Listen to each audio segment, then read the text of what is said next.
It's interesting. You've had some really good coaches. You've had Brian Flores. You've had Bill Belichick. You've had John Harbaugh. You've had Bruce Arians. You've had Frank Reich. I mean, that's a bunch of really experienced, good coaches.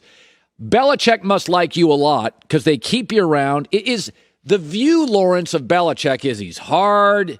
Man, this guy is tough. But you seem to be working with Belichick. Did you connect initially? Was it a seamless transition for you?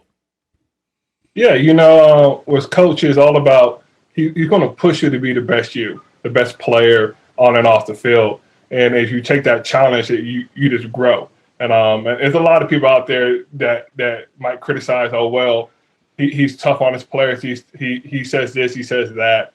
But the best thing about him is if you want to be a better player, you want to be a better man, you go under his coaching. He's going to make sure that you strive to be the best you. He's going to put you in practice. He's going to put you in the games. There's no off day where you can say, I could have, I would have. I'm like, no, you need to get it done. This is how we're going to get it done. It's all about preparation, recovery, and film watching. And he's going to make sure that you achieve that.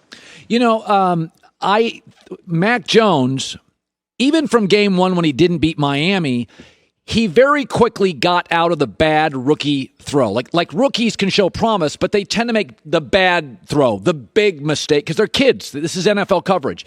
When did you know, Lawrence, when did you watch Mac? It could have been in preseason or something, and you said, boy, he's good for a rookie. Was there a moment for you? Mac is a really good quarterback. He sits in the building, first to come in, first to leave. But he's striving to better himself every single game, every single practice, correcting his mistakes. And that's what you want to see in a young player, someone that's going to ask for advice, that's going to correct mistakes and have good leadership on the team. And he dug in, head down in that playbook with his coaches and to make sure he wanted to be the best he could be coming into his rookie year. And it's showing. You see every single week every week that he's improving as an offense is. Every single week they're improving.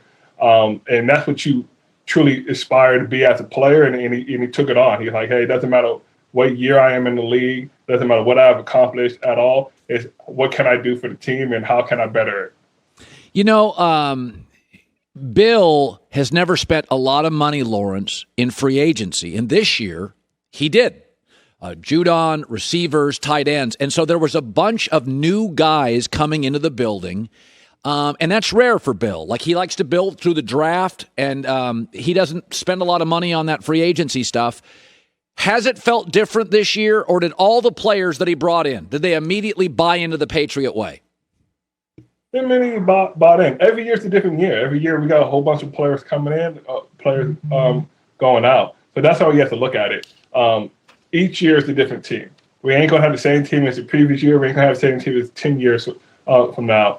But everybody that comes in understands the program, understands the organization, and like, this is what we got to do to win. This is a selfless team, and we do our job. And that's the best part about it. Do your job, and everything works out the way it's supposed to work out, and that's what we're doing. Every single day we get in the building, and we know how to have a good time in the locker room, good time on the field, and we just enjoy each other's presence on the field. You're going to play the Bills again, and so the last time you played them, it was a strange game. You didn't throw the ball at all, which, listen, I with a rookie quarterback in a nor'easter, I wouldn't throw the ball either. Do you expect a little different game?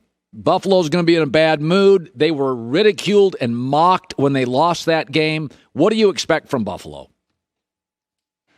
I expect them to come out and play a physical game. We know what Buffalo means, and we know that rivalry that we have with each other. But the best thing about it, we have played each other in a few weeks. So you can go back to the previous film and understand where they're going to adjust that from what we did good at and what we did bad.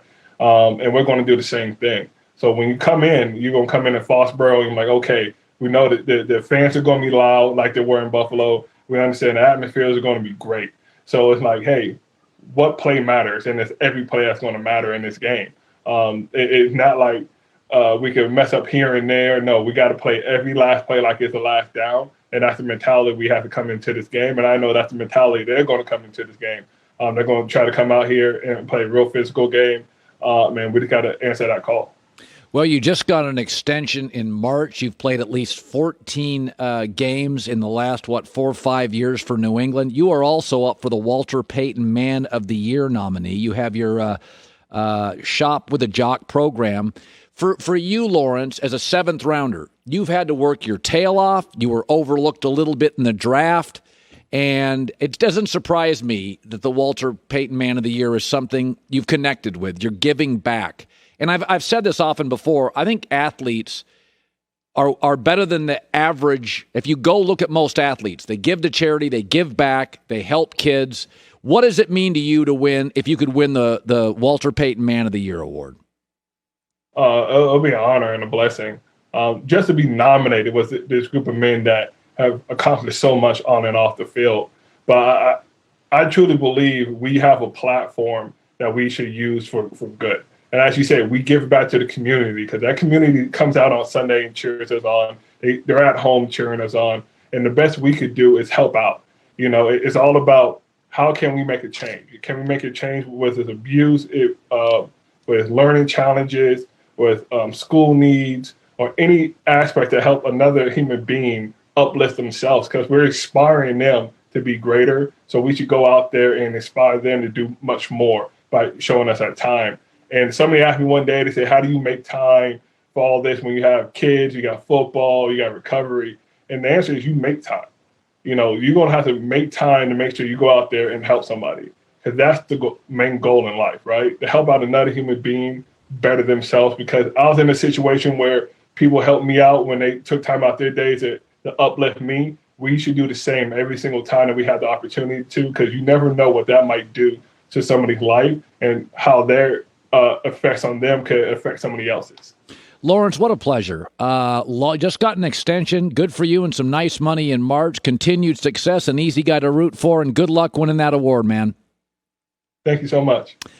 Hi, everybody. Thanks for watching. Subscribe here to get the latest from the show. Also, be sure to check out more of the best clips from The Herd, or go watch a few segments from other shows on FS1.